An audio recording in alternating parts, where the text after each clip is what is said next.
Welcome back. घर में चाहूँ के इस सेगमेंट में एक दफ़ा फिर हम एक बहुत ही स्ट्रॉन्ग खातून के साथ मौजूद हैं। उनका नाम है उसवा शहबाज। यूके में इंस्टीट्यूट ऑफ पीस लीडर्स की एग्जीक्यूटिव डायरेक्टर है। मैं नहीं कमज़ोर की भी रिप्रेजेंटेटिव मेंबर हैं, वुमेन चैम्बर ऑफ कॉमर्स की मेंबर है, आर्टिस्ट है। उसके साथ साथ बहुत ही इम्पॉर्टेंट इनके पास जो डिग्री है वो क्लिनिकल साइकोलॉजिस्ट की है। आइए इनसे मिलते हैं। कैसी हैं आप? मैं बिल्कुल ठीक ठाक। इतना सब कुछ होने के साथ साथ आर्ट भी। आर्ट इसलिए क्योंकि हर बंदे की कोई ना कोई हॉबी होती है, कोई शौक़ होता है। तो मेरी हॉबीज़ में पेंटिंग करना है और मुझे कलर्स पसंद हैं, दैट्स वाई। और मैं इस तरह के क्रिएशंस करती रहती हूँ। शूज़ पे अब मैंने इसको कन्वर्ट कर दिया है, जीन्स पे कन्वर्ट कर दिया है, तो थोड़ा सा यूनिक आइडिया है ये। अच्छा, तो ये जो आपका प्रोडक्ट है ये सोलली आपकी अपनी क्रिएशन है? जी बिल्कुल, मेरी अपनी क्रिएशन। इसमें कोई और इसमें शामिल नहीं There's होता? nobody else। तो पेंट भी आप खुद ही करती हैं? मैं बेसिकली अभी पेंट खुद करती हूँ। राइट। एम्ब्रॉयडरी सेक्शन में मेरे पास एक हेल्पर मौजूद हैं। राइट। क्योंकि वो मेरा मीडिया नहीं है। इसके अलावा मैं पर्सनली ही शूज़ पे पेंट करती हूँ, पर्सनली ही जो भी मेरे आर्टिकल्स हैं उन पे मैं खुद पेंट करती हूँ। यानी आपको स्क्रीन पे जो प्रोडक्ट नज़र आ रहा है वो सब इन्होंने खुद एक एक प्रोडक्ट को इन्होंने खुद पेंट किया है। उस पर जो डेलिकेसीज और जो आपको एम्बेलिशमेंट्स नज़र आ रही हैं उस सब में इनका अपना हाथ है। तो क्रिएटिविटी के प्रोसेस से लेकर अब एंड प्रोडक्ट तक आप कंप्लीटली इसमें इन्वॉल्व होती हैं? जी बिल्कुल। इसके इंस्पिरेशन लेती हैं कहीं से या ये आपको खुद ब खुद ये सारी क्रिएटिव पैटर्न्स आती हैं? इंस्पिरेशन थोड़ी सी जो आती है वो मेरी मदर से आती है। मदर से? वो भी आर्टिस्ट? वो आर्ट वर्क्स हमें करवाती थी। अच्छा। क्योंकि वो प्रिंसिपल रही हैं खुद भी। अच्छा। स्कूल की, तो वो बहुत सारी ऐसी चीज़ें करती रहती थी। तो आर्ट उनके स्कूल में जितनी भी डेकोरेशंस थी वो मैं खुद करती थी। अच्छा। Paintings and art works. तो वहाँ से शौक हुआ, फिर मुझे लगा कि इसको आगे लेके जाना चाहिए। राइट। फिर उसके ये एक प्लेटफॉर्म है। बेसिकली इंस्पिरेशन मेरी मदर हैं। तो ये बताएं कि आपने अभी बड़ी खूबसूरती से कहा कि मेरी वालदा मेरी इंस्पिरेशन है। उनसे मशवरा करती हैं जब आप कलर्स बैलेंस कर रही होती हैं या आप जब क्रिएटिव पैटर्न्स डेवलप कर रही होती हैं, उनसे मशवरा भी करती हैं? उनकी बेसिक इसमें एजुकेशन नहीं है पेंटिंग में और उसमें, लेकिन जब मैं कोई आर्ट पीस बना लेती हूँ तो मैं सबसे पहले उन्हीं को दिखाती हूँ। यानी आपकी नाक़िद वो हैं? जी बिल्कुल। क्रिटिसिज्म के लिए आप उनके पास जाती हैं? वो खुश हो जाती हैं तो मुझे लगता है it will be a masterpiece. ये एक अप्रिसिएशन होती है मेरे लिए। ज़बरदस्त। अच्छा, ये बताइए जो प्रोडक्ट अभी हमारी ऑडियंस देख रही है आपका हमारी स्क्रीन्स पर, इसकी कॉस्ट प्राइस क्या है? क्योंकि हैंड पेंटेड हैंड क्राफ्ट्स बहुत एक्सपेंसिव हो गए हैं अब, तो एक आम यूज़र की पहुंच से कितना दूर है ये? बेसिकली मैंने बहुत एक्सपेंसिव प्राइसेस रखी नहीं है। राइट। जो मेरे शूज़ हैं वो आपको 3000 से 5000 की रेंज में मिल जाते हैं। ठीक है। और जो जीन्स है वो आपको 5 से 7000 की रेंज में मिल जाती हैं। जिन पे पेंटिंग्स भी हैं, एम्बेलिशमेंट्स भी हैं और हर तरह का मीडिया उस पर यूज़ हुआ हुआ है, एम्ब्रॉयडरीज भी हैं। और सेम मेरी पेंटिंग्स थोड़ी सी डिफरेंट इसलिए कि उस पर भी एम्बेलिशमेंट्स और जो एम्ब्रॉयडरी आपको मिलती है। नॉर्मली कैनवस पे एम्ब्रॉयडरी नहीं मिलती। लेकिन मेरे मीडिया में जो है वो कैनवस पे एम्ब्रॉयडरी भी आपको मिलेगी। ये आपकी यूनिक सेलिंग पॉइंट है। जी बिल्कुल, जी बिल्कुल। अच्छा, ये बताइए कि आपने अपने प्रोडक्ट, अपने ब्रांड का नाम जो है वो किसके नाम पे रखा है? मैं बेसिकली ट्रक आर्ट से थोड़ी सी इंस्पायर्ड हूँ। अच्छा जी। तो उस पर बहुत सारे ऐसे कोटेशंस होते हैं कई दफ़ा, दैट्स वाई मैंने अपने ब्रांड का नाम गुड्डूज़ रखा। कुछ अच्छे दोस्त हैं जिनको मैं प्यार से गुड्डू के नाम से बुलाती हूँ। अच्छा। तो ये एक इंस्पिरेशन है, बेसिकली ये रीज़न है। यानी दोस्ती के नाम आपने अपनी पूरी कलेक्शन ही डेडिकेट कर दी है। अच्छा, as an executive director of the international peace leaders, आपका रोल क्या है उसमें? हम बेसिकली डिफरेंट कंट्रीज़ में विज़िट करते हैं फॉर पीस एंड हार्मनी। अच्छा। जहाँ पे कोई प्रॉब्लम होता है, जहाँ पे हमारी हेल्प की ज़रूरत होती है। ये बेसिकली एक इंस्टीट्यूशन है जो कि all over the world work करता है। ओके। हमारे पास ऑल ओवर द वर्ल्ड जितने भी कंट्रीज़ हैं सबसे मेंबर्स मौजूद हैं।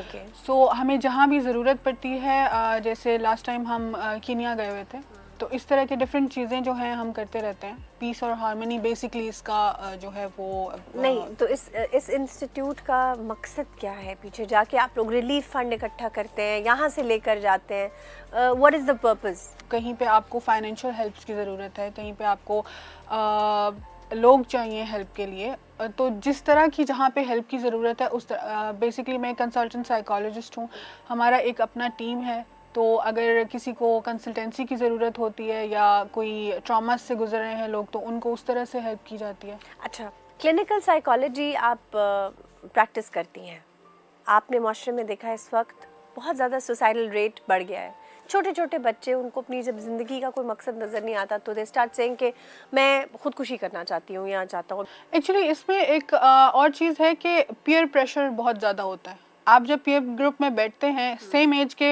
ब्रेन्स हैं वहाँ काम कर रहे हैं, आपको अगर एक डेविलिश कॉन्वर्सेशन हो रही है तो आपको उसमें मज़ा आना शुरू हो जाएगा, और फिर गर्लफ्रेंड की बातें कौन नहीं करना पसंद करता या बॉयफ्रेंड्स को डिस्कस करना कौन पसंद नहीं करता, तो ये बच्चों के इंटरेस्ट का टॉपिक है। तो वो घरों से निकलेंगे, फिर कॉन्वर्सेशंस में रहेंगे, जब वो एक जब आपकी एक कॉन्वर्सेशन हो रही है, वो हीटअप हुई हुई है, तो उसमें सिगरेट भी चलेगा, उसमें बहुत सारी और वो फैशन में है, वो फैशन एक ने पिया, ओ माय गॉड मैं पीछे रह जाऊंगा, लोग मुझे कमजोर और कावर्ड समझेंगे अगर मैंने ना किया तो। और जो बच्चे ये चीज़ें नहीं करते उनको कहते हैं आप तो लूज़र हैं, कि आपके साथ कोई मेरे पास बहुत सारे, आई एम सॉरी मुझे ये वर्ड बोलना पड़ा, मेरे पास बहुत सारे बच्चे आते हैं इसकी तो कोई सेटिंग ही नहीं है, ये बड़ा कॉमन सा वर्ड है। मैं तो और बहुत कुछ कहना चाहती हूँ बट कैमरे की वजह से कह नहीं सकती। तो ये एक बड़ा कॉमन सा प्रॉब्लम है, इसकी वजह से बच्चे बहुत सारी उन चीज़ों से दूर होते जा रहे हैं जिसकी वजह से वो एक हेल्दी लाइफ जो है वो छोड़ते चले जा रहे हैं। अच्छा, उस वक्त ये जो पेंटिंग्स हैं इसमें एक बड़ा पुराना सा टच दिया हुआ है आपने, इसकी क्या वजह है? मैं हर तरह की पेंटिंग्स करती हूँ। Okay. उसमें मॉडर्न आर्ट भी है, उसमें इंग्लिश पेंटिंग्स भी हैं। बेसिकली मुझे फ़ीमेल को ड्रॉ करना बहुत अट्रैक्ट करता है क्योंकि उसमें आपके पास कलर्स की ऑप्शंस होती हैं। I used to do jewellery में जो एम्बेलिशमेंट्स आप करते हैं और इस तरह की चीज़ें हैं। जो विलेज साइड पे हमारी जो पंजाबी एक सेटअप है, वो पेंटिंग्स मुझे अच्छी लगती हैं। दैट्स वाई ये जो आप अभी देख रहे होंगे स्क्रीन पे, वो इस तरह की पेंटिंग्स हैं। उसमें लेकिन मैं बाउंड नहीं हूँ, मैं हर तरह की पेंटिंग्स करती हूँ। उसमें जैसे मैंने कहा मॉडर्न आर्ट भी है, जिसमें देसी आर्ट भी है, उसमें ट्रक आर्ट भी है, उसमें बहुत सारी और चीज़ें, तो देयर इज़ अ मिक्सचर सब तरह। अच्छा, ये बताइए कि जब पेंटिंग्स आप कर रही होती हैं तो इसकी इंस्पिरेशन रियल लाइफ से लेती हैं या इमेजिन करती हैं कोई भी कैरेक्टर या किरदार? बेसिकली इमेजिनेशंस होती हैं मेरी, तो 80% इमेजिनेशंस होती हैं कि इस तरह की एक चीज़ मुझे ड्रॉ करनी है, ये कलर कॉम्बिनेशन होगा और ऐसी नेचर से भी इंस्पिरेशन होती है, लेकिन मोस्टली मेरी अपनी क्रिएशंस होती हैं। वो मैं नहीं कमज़ोर कैसे हुआ, यानी उस तक आप कैसे पहुंची? बेसिकली मैं वुमेन्स चैम्बर की मेंबर हूँ जी। वहाँ पे कुछ ऐसी फ्रेंड्स हैं मेरे जिन्होंने ये ज्वाइन किया था, और मुझे इस तरह की प्लेटफॉर्म्स को ज्वाइन करने का बहुत शौक होता है जिसमें वुमेन एम्पावरमेंट की बात होती है, एंटरप्रेन्योर्स की बात होती है, इस तरह की चीज़ें होती हैं। So that's why I joined मैं नहीं कमज़ोर। ओके, तो जो आप अपना प्रोडक्ट लेकर आ रही हैं उसमें भी आप फीमेल्स को उसी तरह इनकॉर्पोरेट करिए जैसे उनके हक के लिए आप बात करना चाहती हैं? Of course I would love to, like मैं अगर मौका मिलेगा तो ज़रूर मैं ये मैसेज कन्वे करूँगी। लेकिन ये है कि फिर क्योंकि मैंने इसको जस्ट ज्वाइन किया है अभी, और आई होप कि मैं इसके लिए अच्छा काम कर सकूं। ओके, हम आपके सेंटिमेंट्स को बहुत वो वैल्यू करते हैं। मुझे ये बताएं, जो बहुत ज़्यादा स्पेंड नहीं कर सकते उनके लिए 3000 से 5000 की रेंज काफ़ी ज़्यादा है, तो उनके लिए आप कोई ख़ास आपने रखा हुआ है कस्टमाइज्ड पैकेज या बस सिर्फ वही ले सकते हैं आपका प्रोडक्ट जिनकी इतनी रेंज है? जैसे मैंने पहले भी कहा कि इसमें प्राइसेस कुछ फिक्स नहीं हैं। ओके। जैसे आपने एक प्रोडक्ट की कोई प्राइस रखी होती है, लेकिन अगर somebody is asking for discounts और ऐसी कोई चीज़ है तो they are always welcome. Okay, तो अब आप क्योंकि हमारे पास आई हैं और हमारा प्लेटफॉर्म इसीलिए डेवलप किया गया है कि हमारी ऑडियंस जो है उसका फ़ायदा हो हमें देखने पर, यानी आपका जो प्रोडक्ट है उनको अवेलेबल हो लेकिन एक स्पेशल डिस्काउंट पे। अब आप बैठे बैठे कोई डिस्काउंट अनाउंस कर दें ताकि हम ये भी बताएं अपने ऑडियंस को कि हमें देखते रहने का उनका क्या फ़ायदा है। डिस्काउंट नंबर्स में तो अनाउंस नहीं किया जा सकता, लेकिन अगर परसेंटेज में करते हैं 30%। ओके, तो लेडीज़ एंड जेंटलमैन, अगर आप इनके ब्रांड से कुछ परचेज़ करते हैं तो आपको स्पेशल 30% डिस्काउंट मिलेगा इन सारी प्रोडक्ट्स के ऊपर। यानी अगर 5000 की एक जीन्स है तो वो लगभग कोई 3.5 तक आ जाएंगी, 3500 तक, तो इट्स अ ह्यूज डिस्काउंट। और इसी के साथ इस सेगमेंट का वक्त ख़त्म हो जाता है और इस सेगमेंट के दूसरी तरफ फ़रा हमारा इंतज़ार करेंगे।